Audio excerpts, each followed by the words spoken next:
प्रधानमंत्री नरेंद्र मोदी तमिलनाडु के दौरे पर हैं और वहाँ जब रामेश्वरम पहुंचे तो एक रोड शो यहाँ किया गया। पीएम मोदी के अभिनंदन के लिए सड़कों पर भारी भीड़ उमड़ी। पीएम ने हाथ हिलाकर लोगों का अभिवादन स्वीकार किया। आप देख सकते हैं किस तरीके से पुष्प वर्षा उन पर की गई और भारी भीड़ जनसमूह जो है वो इस दौरान देखा गया। प्रधानमंत्री ने भी उन सभी का अभिवादन स्वीकार किया। रामेश्वरम पहुंचे हैं प्रधानमंत्री नरेंद्र मोदी और इस पर और ज़्यादा जानकारी के लिए रुक कर लेते हैं हमारे संवाददाता अनुज यादव का, जो हमारे साथ जुड़ चुके हैं। अनुज, रोड शो की अगर बात की जाए, जैसे ही पीएम मोदी रामेश्वरम पहुंचे हैं तो यहाँ भी भव्य स्वागत उनका और एक बड़ा जनसमूह जो है वो यहाँ दिखाई दिया है हमें सड़क के एक कोने पर। देखिए, बिल्कुल प्रधानमंत्री नरेंद्र मोदी तमिलनाडु के अपने 2 दिवसीय दौरे पर हैं और तिरुचिरापल्ली में रंगनाथ स्वामी मंदिर में अर्चना पूजा के बाद अब वो सीधे रामेश्वरम पहुंचे हैं और रामनाथ स्वामी मंदिर में वो सीधे आगे बढ़ते हुए आपको तस्वीरों में दिखाई दे रहे हैं। लेकिन सबसे बड़ी बात यही है कि प्रधानमंत्री नरेंद्र मोदी जैसे ही हेलीपैड से होते हुए मंदिर की तरफ आगे बढ़ रहे हैं तो रास्ते में जो लोग अभिवादन कर रहे हैं प्रधानमंत्री नरेंद्र मोदी का, ये लोग ज्यादातर इन लोगों में मुकुल जो तीर्थ यात्री हैं, जो देश के अलग अलग राज्यों से आए हैं, वो लोग हैं। और साथ में यहाँ जो रामेश्वरम के लोग हैं वो तो है ही हैं, लेकिन सबसे ज्यादा देखिए एक हम कहें तो सौभाग्य की बात ये है उन यहाँ पर जो हजारों जो इस समय तीर्थ यात्री यहाँ पर सड़कों पर खड़े हैं, जैसे ही उनको पता चला कि प्रधानमंत्री नरेंद्र मोदी यहाँ पर आ रहे हैं तो करीब 2 घंटे पहले से ही लोग जो हैं लाइनों में यहाँ पर खड़े हो गए थे। और खुद हम लोगों से बार बार पूछ रहे थे कि क्या पीएम साहब इस रास्ते से निकलेंगे, क्या इस रास्ते से निकलेंगे। तो जैसे ही उन लोगों को ये बात पता चली तो लोग अपने हाथों में फूल मालाओं से अपने प्रिय नेता प्रधानमंत्री का स्वागत करते हुए नजर आ रहे हैं रामेश्वरम की धरती पर। बिल्कुल जिस तरीके से हम इस बात को कह सकते हैं कि पिछले कई दिनों के अंदर प्रधानमंत्री नरेंद्र मोदी अलग अलग राज्यों के अंदर गए हैं, वहां जो पौराणिक मंदिर हैं उन मंदिरों के अंदर पूजा अर्चना की है, दर्शन किए हैं। इससे पहले प्रधानमंत्री नरेंद्र मोदी केरल में भी थे, केरल के भी अंदर उन्होंने वहां पर 2 मंदिरों के अंदर पूजा अर्चना की थी। और सबसे बड़ी बात यही है कि हम सभी जानते हैं कि प्रधानमंत्री नरेंद्र मोदी अपने 11 दिनों के अनुष्ठान पर हैं। जिस तरीके से अयोध्या में रामलला की प्राण प्रतिष्ठा में प्रधानमंत्री नरेंद्र मोदी 22 तारीख को वहां पर हिस्सा लेंगे, उससे पहले की ये जो तस्वीरें अलग अलग राज्यों के अंदर अलग अलग राज्यों में जो वहां के जो महत्वपूर्ण मंदिर हैं उन मंदिरों की ये दिखाई दे रही हैं। प्रधानमंत्री करीब ये 3 किलोमीटर का जो सफर है इसको सड़क से होते हुए जा रहे हैं और सीधे रामेश्वरम में जो मंदिर है वहां पर पहुंचेंगे। आज के अगर मैं कार्यक्रम की बात करूं तो प्रधानमंत्री करीब 3.5 घंटे जो है पूजा अर्चना और यहाँ पर जो दर्शन है वो करेंगे। हम जानते हैं कि रामेश्वरम मंदिर के अंदर भगवान श्री राम ने जो है लंका पे विजय प्राप्त करने से पहले यहाँ पर जो है शिवलिंग की, भगवान शिव की पूजा की थी। और इस एक तरीके से हम कह सकते हैं कि इसका प्रण लिया था कि एक तरीके से जब वो लंका पर जाएंगे और जो जिस तरीके से लंकापति रावण थे उनका वध करने के बाद जब वो अयोध्या लौटे थे तो एक दिवाली का माहौल था। लेकिन ये एक तरीके से इस वजह से एक ऐतिहासिक क्षण है क्योंकि भगवान श्री राम ने खुद इसी धरती पर, इसी जगह यहाँ पर जहाँ आज प्रधानमंत्री मोदी आ रहे हैं, लंका पर विजय प्राप्त करने से पहले यहाँ पर भगवान शिव की पूजा की थी। और उसी के बाद से जो है रामेश्वरम का ये मंदिर जो है इसकी स्थापना हम कह सकते हैं कि भगवान श्री राम ने ही इस मंदिर की स्थापना यहाँ पर की थी, जिसे आज रामनाथ स्वामी के नाम से जानते हैं। जी बिल्कुल अनुज, और जैसा आपने बताया कि प्रधानमंत्री नरेंद्र मोदी जो कि खुद अनुष्ठान कर रहे हैं 11 दिन का, और उसमें भी उनकी दिनचर्या की अगर बात की जाए लगातार वो यात्राएं कर रहे हैं, लोगों का अभिवादन स्वीकार कर रहे हैं, जो भारी हुजूम उन्हें देखने के लिए उमड़ा। जैसा आपने बताया कि जैसे ही लोगों को पता चला कि प्रधानमंत्री इस रास्ते से गुजरने वाले हैं, इस राह से निकलेंगे, तो वहाँ पर ये जो भारी भीड़ हमें दिखाई दी। और कहीं ना कहीं ये जो लोग हैं, ये जो श्रद्धालु भी यहाँ पहुँच रहे हैं, इनको पता है कि प्रधानमंत्री 22 जनवरी के कार्यक्रम में शामिल होंगे, गर्भगृह में शामिल होंगे, प्राण प्रतिष्ठा में, तो अपनी हाजिरी भी उनके जरिए शायद ये लगवाना चाह रहे हैं। बिल्कुल। बिल्कुल, सबसे बड़ी बात यही है कि जिस तरीके से ना सिर्फ अयोध्या नगरी बल्कि पूरा देश और दुनिया के कई देश जो हैं इस समय पूरे राममय हो चुके हैं और ये एक लंबा इंतजार था, करीब 550 वर्षों से ज्यादा लंबा इंतजार था, जब आज एक बार फिर से जो है 22 जनवरी को रामलला जो है अयोध्या में विराजेंगे। तो बिल्कुल एक तरीके से राममय माहौल है, भक्ति का माहौल है, देश के अंदर राम का जो नाम है वो गूंज रहा है। और यहाँ पर क्योंकि सीधा जो है उस समय की हम बात करें तो सीधा भगवान राम से जो है ये रामेश्वर जुड़ा हुआ है, रामेश्वरम। तो जी। इस वजह से लोग जो हैं, क्योंकि हम जानते हैं कि दुनिया भर देश भर के लोग जो हैं रामेश्वरम हर साल यहाँ पर आते हैं, यहाँ पर शिव की पूजा करने के लिए आते हैं। लेकिन अगर पूरा एक हम इतिहास देखें तो वो भगवान श्री राम से जो है रामेश्वरम का जुड़ा हुआ है और रामेश्वरम की जो स्थापना है जी। वो भगवान श्री राम ने ही यहाँ पर की थी। माँ सीता और भगवान श्री राम ने यहाँ पर पूजा अर्चना की थी शिवलिंग की, लंका पर विजय प्राप्त करने से पहले। और अब जब एक बार फिर से अयोध्या के अंदर रामलला की प्राण प्रतिष्ठा होगी तो प्रधानमंत्री नरेंद्र मोदी यहाँ पर शिव की पूजा करने के लिए यहाँ पर पहुंचे हैं और काफी लंबी ये पूजा होगी। इससे पहले आपने तस्वीरों के माध्यम से डीडी न्यूज ने दिखाया कि तिरुचिरापल्ली के अंदर भी रंगनाथ स्वामी की जो है वहां पर काफी पूजा की है और जो कंब रामायण के जो छंद हैं उनका जी। भी प्रधानमंत्री नरेंद्र मोदी ने पाठ सुना। और अब मैं अगर आज की बात करूं, जब रामानाथ स्वामी मंदिर में प्रधानमंत्री आगे बढ़ रहे हैं और अपने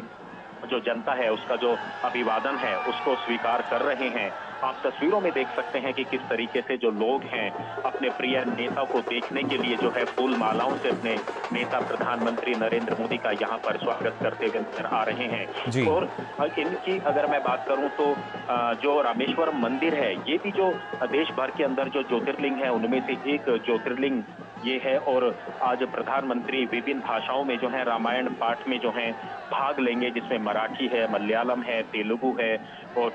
यहाँ जो रामायण पारायण कार्यक्रम में है उसमें भाग लेंगे, जिसमें 8 मंडलियां जो हैं अलग अलग भाषाओं के अंदर, संस्कृत है, अवधी है, कश्मीरी, गुरुमुखी, असमिया, बांग्ला, मैथिली और गुजराती में जो है राम कथा, जो श्री राम की जो अयोध्या की जो वापसी हुई थी जी। उनका वर्णन होगा। ये मंडलियां जो है उसका पाठ करेंगी और प्रधानमंत्री नरेंद्र मोदी इस भजन संध्या में अब से कुछ देर बाद यहाँ पर शामिल होंगे। तो कुछ कुल मिलाकर हम कह सकते हैं कि जिस तरीके से आज पूरा देश 22 जनवरी का भगवान रामलला के प्राण प्रतिष्ठा का इंतजार कर रहा है, ऐसे में भगवान राम से जो जुड़ी हुई स्मृतियां हैं, जुड़े हुए जो मंदिर हैं पौराणिक इतिहास के, वहां पर जो दर्शनार्थी जो पहुंचे हुए हैं वो प्रधानमंत्री का एक तरीके से उनको पाकर काफी खुश हो जाते हैं। इससे पहले जब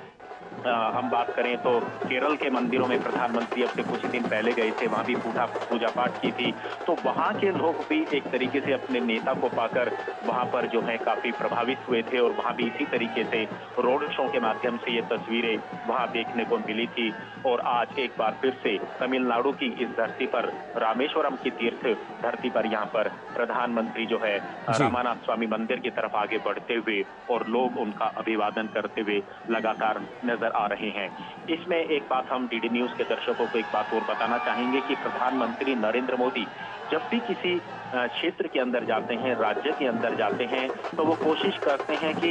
हेलीपैड से और जहां तक उनका गंतव्य होता है, जब वो वहां जाते हैं तो उनकी कोशिश होती है कि वो लोगों से एक तरीके से लोगों से मिले, लोगों से संवाद करें। हमने इस तरह के रोड शो में प्रधानमंत्री मोदी को कई बार जो है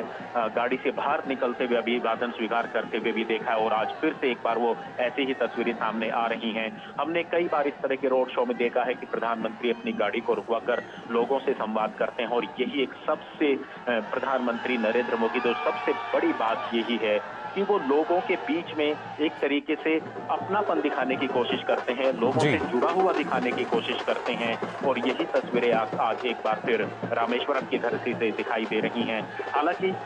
इस तरह की जो रोड शो है, इस तरह के कोई प्लान पहले से नहीं बनते हैं, लेकिन जब उस इलाके की जनता को पता चलता है कि प्रधानमंत्री नरेंद्र मोदी इन रास्तों से गुजरने वाले हैं, इन रास्तों से आने वाले हैं, तो पहले ही हजारों की संख्या में जो है लोग आकर खड़े हो जाते हैं और रामेश्वरम की धरती पर आज फिर से एक बार वही तस्वीरें यहाँ पर दिखाई दे रही हैं। मैं अगर रामेश्वरम इस धरती के अगर मैं इतिहास की लगातार हम बात कर रहे हैं तो निश्चित तौर पर इसकी स्थापना जो है भगवान राम ने की थी लंका पर विजय की कामना से पहले और यहाँ जीत से पहले। लेकिन सबसे बड़ी बात यह है कि 14 वर्ष के वनवास के दौरान श्री राम ने सभी जातियों को, संप्रदायों को एक सूत्र में बांधने का काम किया था। और उसका जो सबसे बड़ा कारण था, जो 14 वर्ष का जो भगवान राम को वनवास मिला था, उसमें Tamil Nadu, Andhra Pradesh, Madhya Pradesh, Kerala, Karnataka, Nepal, Laos, Malaysia, Cambodia, Indonesia, Bhutan, Sri Lanka, ये ऐसे देश हैं जहां पर भगवान राम ने सबको जोड़ने की बात कही थी। अखंड भारत को बनाया था भगवान राम ने। और शायद यही आज एक सबसे बड़ा कारण है कि जब आप दूसरे देशों की या दूसरे राज्यों की आप लोक संस्कृति और ग्रंथों को आप देखते हैं, पढ़ते हैं, तो वहां भगवान राम विद्यमान मिलते हैं, भगवान राम का जिक्र मिलता है। तो एक तरीके से पूरे अखंड भारत को जोड़ने का काम जो है वो भगवान राम ने किया था। और भगवान राम ने यहाँ पर लंका पर विजय प्राप्त करने से पहले भगवान शिव की पूजा की थी। इसी वजह से आज यहाँ पर इस इलाके की अगर हम बात करें तो इसको रामेश्वरम का यहाँ पर नाम दिया गया है। तो निश्चित तौर पर जनता अभिवादन करती हुई प्रधानमंत्री नरेंद्र मोदी का, और प्रधानमंत्री लगातार आगे बढ़ रहे हैं। इसके बाद प्रधानमंत्री यहाँ पर स्नान करेंगे, स्नान करने के बाद पूजा अर्चना करेंगे और जो भजन संध्या है उसमें भी हिस्सा लेंगे, जहाँ अलग अलग भाषाओं के अंदर जो है रामायण के प्रसंगों का जो है यहाँ पर जो है कार्यक्रम रहेगा। जी बिल्कुल अनुज, और जैसा आपने कहा कि शायद अब वही संदेश जो है हम कह सकते हैं प्रधानमंत्री नरेंद्र मोदी भी दे रहे हैं, ना सिर्फ पूरे देश को बल्कि पूरी दुनिया को, कि ये अखंड भारत है। भले ही भाषा की विविधता जो है वो यहाँ पे ज़रूर मिलती हो, लेकिन यहाँ जो अखंडता है, जो इसकी एकता है, वो किसी से छिपी नहीं है। और कैसे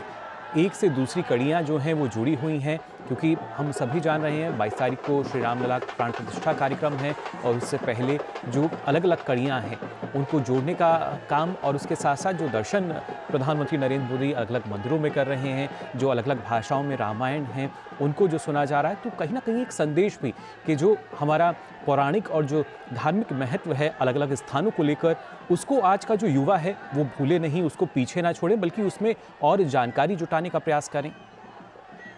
बिल्कुल मुकुल, आपने सही कहा। और सबसे बड़ी बात यही है जिस तरीके से प्रधानमंत्री नरेंद्र मोदी पिछले 10 वर्षों से काम कर रहे हैं देश भर के अंदर, निश्चित तौर पर वो एक भारत का फिर से ऐसा निर्माण कर रहे हैं जिसमें सब लोग जो हैं अखंड बन रहे हैं। और सबसे बड़ी बात यही है कि विकसित भारत की तरफ जो देश आगे बढ़ रहा है उसमें देश का कोई भी हिस्सा पीछे ना छूट जाए। ये एक सबसे बड़ा उदाहरण हमने प्रधानमंत्री की जो कार्यशैली है उसके अंदर देखा है। बिल्कुल समय इस समय अध्यात्म का है, क्योंकि भगवान श्री रामलला के जो है प्राण प्रतिष्ठा अयोध्या में जो है होने वाली है। रामलला वहां पर विराजमान होने वाले हैं। लेकिन प्रधानमंत्री नरेंद्र मोदी की आप ये नीति देखिए, ये नियत देखिए कि उत्तर भारत के इलाके के अंदर उत्तर प्रदेश की अयोध्या में भगवान राम जो है विराजमान होने वाले हैं। लेकिन प्रधानमंत्री नरेंद्र मोदी लगातार दक्षिण भारत के राज्यों का दौरा कर रहे हैं और राम से जुड़ी हुई जितनी भी स्मृतियां हैं उन मंदिर के अंदर जा रहे हैं। तो निश्चित तौर पर ये भारत को जोड़ने का, भारत को मजबूत करने का जो प्रधानमंत्री नरेंद्र मोदी ने जो प्रण लिया है, न सिर्फ अपने विकास कार्यों के माध्यम से, अपनी योजनाओं के माध्यम से, बल्कि अध्यात्म के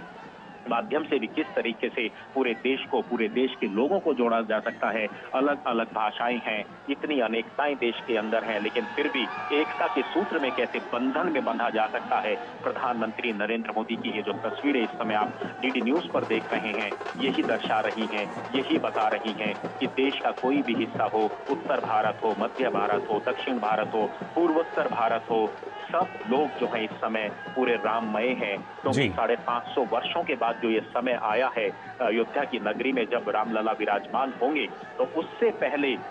प्रधानमंत्री नरेंद्र मोदी देश के लोगों का अभिवादन करते हुए अलग अलग राज्यों के अंदर अध्यात्म के माध्यम से लोगों को जोड़ते हुए, ये भव्य तस्वीरें हैं, ये नए भारत की तस्वीरें हैं जो इस समय आप स्क्रीन पर देख रहे हैं मुकुल। जी बिल्कुल, नई भारत की तस्वीर, अलौकिक और अद्भुत तस्वीरें जिनमें प्रधानमंत्री का जो भव्य स्वागत है वो किया जा रहा है, उनका अभिवादन भी स्वीकार कर रहे थे। फिलहाल बहुत बहुत शुक्रिया अनुज आपका।